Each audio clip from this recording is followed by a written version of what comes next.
twubaka umuryango nyarwanda ni ikiganiro cya Minisiteri y'Uburinganire n'Iterambere ry'Umuryango MIJEPRO.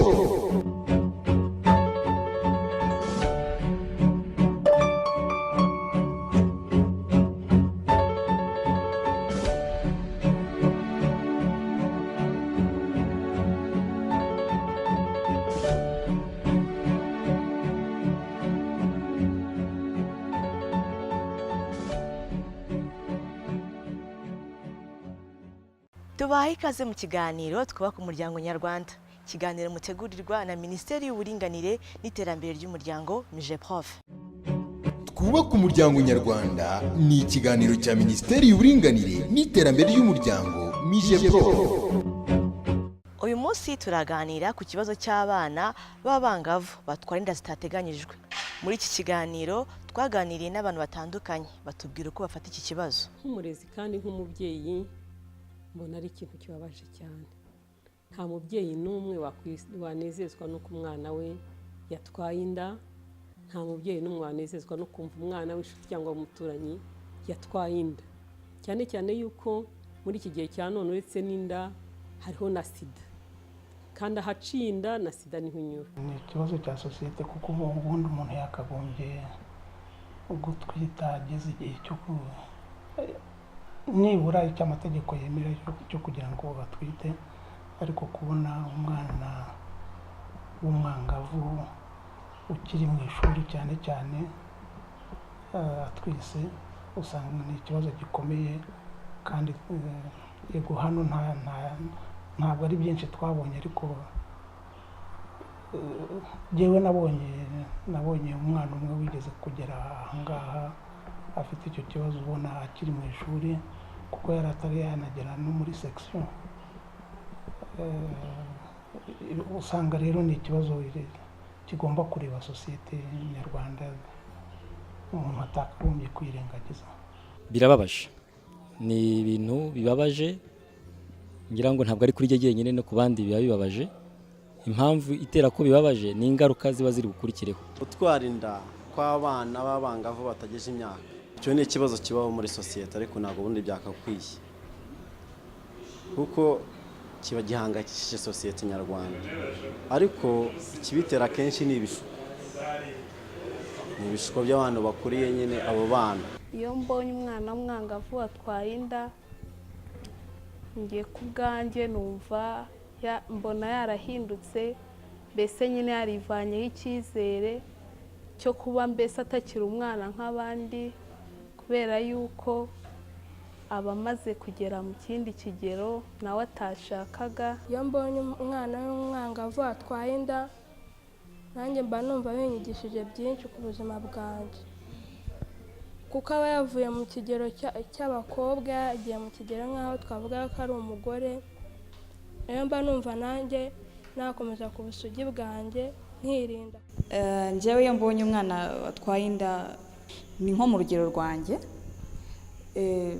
birambabaza cyane, kandi nanone nkumva ko nanjye ni nkanjye nyine, nanjye mu masaha isaha n'isaha nanjye byambaho. Rero bikama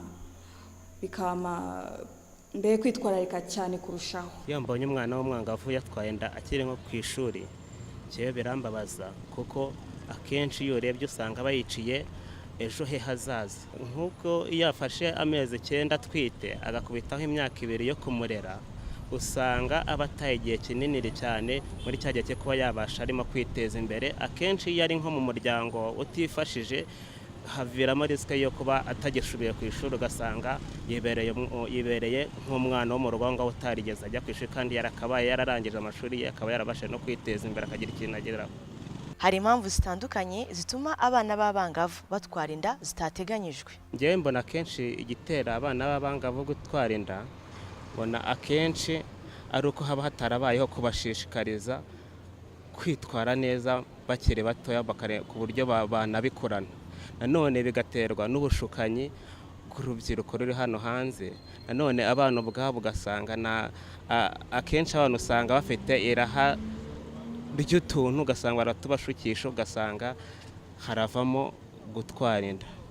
Impamvu imwe itera gutwita kw'abangavu, icya mbere hari kwifuza ibintu adafite. Hari iri koranabuhanga ryateye, akabona telefone umwe arayifite nawe akayishaka kandi yenda iwabo badashoboye kuyimuha. Akabona umwana wo kwa kanaka wenda asutse inweri we ntazifite, yambaye agapantaro keza nawe aragakeneye, ku buryo byoroshye kumukorompa, kumushukisha ako kantu. Icyo ni impamvu imwe. Ikindi nanone hari iri koranabuhanga bagenda ukajya nko mu masiberi wakwinjiramo ugasanga harimo abana bakiri batoya, wareba ugasanga barimo kureba aya mafilime pornographique. Ukibaza utese kubera iki? Yenda ntiyabyumvise, nta hantu yabyize, noneho agiye kubyishakashakira. Ugasanga nanone nk'ikiganiro cyerekeranye niba nakita sexe, niba nakita mbese ku bintu byerekeranye n'ubuzima bw'imyororokere, ubuzima bwo gutwara inda, kubyara, hari igihe usanga ibyerekeranye n'igitsina ari tabu cyangwa ari kirazira, ababyeyi badakunda kubiganiriza abana. Erezuma hari igihe yuko mu mashuri babibigisha, ariko hari igihe ushobora gusanga umwana n'umwe atabizi, kuko hari nk'abo muganira akakubwira ko yarinze ajya mu mihango ataraganira na rimwe na mama we yuko ibyo bintu biba hari ibintu bisanzwe. Ikindi gitera gutwita kw'abangavu, hari igihe umubyeyi nawe aba afite ingeso zitari nziza, akigisha umwana we hatagatwara inda kandi akanamwirukana kandi ari we wabiteye. Ikibitera gutwara inda k'umwana w'umwangavu, hari ubwo aba ari umwana utararezwe n'ababyeyi ngo bamuhugure, bamwigisha uko agomba kwitwara, ibyo ngibyo akabigwamo ari nk'impanuka, mbese nyine yahuye n'abandi bamuganiriza bakamushuka.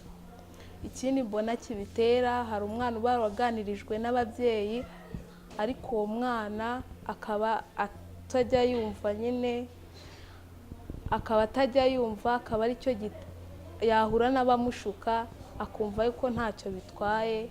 Hari impamvu nyinshi zishobora gutera umwana w'umwangavu atwara inda. Hari igihe iwabo ashobora kuba ari abakene, akumva kuri we kuba yasolvinga ibyo bibazo byo kugira ngo atware inda, wenda akumva yuko abonye nk'umuntu umutera inda ashobora kumufasha nyine akazajya amuhereza nk'amafaranga, kuri we akumva yuko ari bwo buryo yakemuramo icyo kibazo.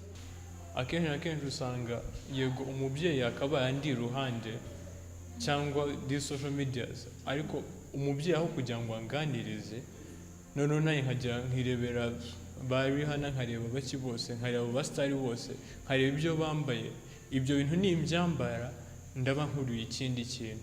Hari uwo ndi butere kubishaka, none nabimutera kubishaka nko kubyambara cyangwa kuko arebye undi muntu abyambara akabyifuza, akabura ubundi buryo bwabigeraho, bigasanga ahise ahungira hehe muri ibyo by'ubusambanyi.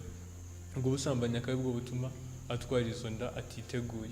Bimwe mu bintu bitera abana b'abangavu gutwita harimo ubuzima baba babayemo.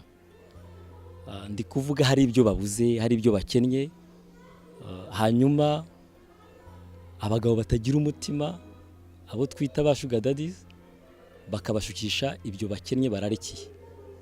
Iyo ni impamvu y'ubuzima babayemo. Ikindi umuntu yavuga usibye imibereho, nabo bagendana ibyo twita peer group, bashobora kumwinfluencinga kujya mu ngeso zitari nziza, harimo n'izo ngizo z'ubusambanyi cyangwa gukora imibonano mpuzabitsina itateguwe. Numva ikindi navuga kigaragara nk'impamvu itera gutwara inda mu buryo butateguwe, harimo icyo nakita laissez-faire y'ababyeyi plutôt kutita ku bana babo. Ikindi mbona hari ibindi bintu cyangwa se uburenganzira abana bahabwa batari bagira ubushobozi bwo kwitegeka kumenya ikibi n'ikiza. Nkabona nacyo cyaba impamvu kuba hari ibintu runaka bemererwa. Natanga nk'urugero, amafilimi ariho, hari amafilimi atuma umuntu irari ry'umubiri riganisha mu buryo by'ubusambanyi rizikuruka muri we kandi ataragize ubushobozi, atarigishijwe gutegeka mena ayo marangamutima aba mu mubiri. Uku gutwara inda zitateganyijwe ku mwana w'umwangavu bimugiraho ingaruka z'ubuzima. Umwana mutoya iyo atwaye inda aba afite ingorane z'uko ashobora nibura kuba yakwitaba Imana. Umubiri we ntabwo uba witeguye kugira ngo ube watwara iyo nda uyigeze aho igomba kugera, kubera yuko aba akiri mutoya. Noneho yajya kubyara muri ubwo mubiri utari wagera igihe, ashobora no kuba yagwa akatakariza ubuzima, agapfa, akitaba Imana, kubera yuko umubiri we ntabwo wari ufite uburyo nyabwo bwo kugira ngo ugeze iyo nda igihe ugomba kuyegereza. Nubwo aba bana b'abangavu bashukwa ndetse bikanaviramo gutwara inda zitateganyijwe, hari icyakorwa kugira ngo iki kibazo gicike. Icyo mbona nk'umuti kuri izi nda zitateganijwe mu bana b'abangavu, hagomba kubaho kwigishwa kw'ababyeyi. Mpamvu ababyeyi bakwiriye kwigishwa kugira ngo buzuze inshingano zabo zibareba ku bijyananye n'uburere bw'abana. Ikindi no kwigisha sosiyete, kuko ntabwo ababyeyi bonyine nibo bazacunga abana, kuko usanga n'abana ababyeyi baba bagiye ku kazi babasize, ku buryo habaho k'umwana arindwa n'umuryango nyarwanda wose muri rusange. Twese hamwe dufatanyirije umugozi umwe, twakamenye ko urwo rwo Rwanda rw'ejo, imbaraga z'igihugu tukareka kuzitesha umurongo tuzishuka, tukagira ahubwo tukabagira inama zo kugira ngo u Rwanda rw'ejo ruzabeho neza. Kuko umwana yatwaye inda ntago yakakomeje amashuri aradindira, ugasanga yanduriyemo indwara zamuvutse ubuzima mu gihe gitoya cyangwa se akabaho nabi. Kugira ngo gutwita kw'abangavu kugabanuke mu babyeyi, umubyeyi akagerageza kwicarana n'umwana akanamugira inshuti ye, kuko umwana iyo atabaye inshuti yawe ntakubwira byose. Ariko iyo ugize Imana akakubera inshuti, n'umuhungu arakubwira tuzi ko umuhungu wo kwa Kanaka byagenze gutya na gutya, uzi ko umuhungu wo kwa Kanaka yaje kunsura, uzi ko mbese ni ukuvuga ngo iyo wagize umwana inshuti nta kintu aguhisha. Icyo gihe ushobora no kumenya habaye ikibazo ukamenya ngo byagenze gutya. Icya mbere no kwiyakira muri wowe, ukamenya aho wavuye, ukamenya ukiyakira nyine, ukumva ko ukaba proud of who you are. Ikindi nanone nakangurira abantu tungana ni ukujya mu bintu byo gusenga. Kubyinjiramo hari igihe bigutwarira time, ariko byibuza byo bigutwaye time ntago bituma ujya mu bindi bintu cyane. Mwabyumvishe rero, ikibazo cy'abana batwara inda zitateganyijwe kirahari kandi giteye inkeke. Zimwe mu mpamvu zituma abana batwara inda zitateganyijwe harimo kuba ababyeyi batabitaho ngo babaganirize ku buzima bwabo bw'imyororokere. Harimo ubuzima babayemo batabona ibyo bifuza buri gihe. Hakabamo n'abana bagendera mu magurupe abashishikariza kujya mu rugomo ndetse bikabageza no ku busambanyi n'ibindi bitandukanye. Munyarwanda, iki kibazo cyo gutwara inda zitateganyirijwe kw'abana b'abangavu nawe kigira icyawe. Mwakoze gukurikira ikiganiro cy'uyu munsi, mugira ibihe byiza. Twubaka umuryango nyarwanda ni ikiganiro cya Minisiteri y'Uburinganire n'Iterambere ry'Umuryango MIJEPRO.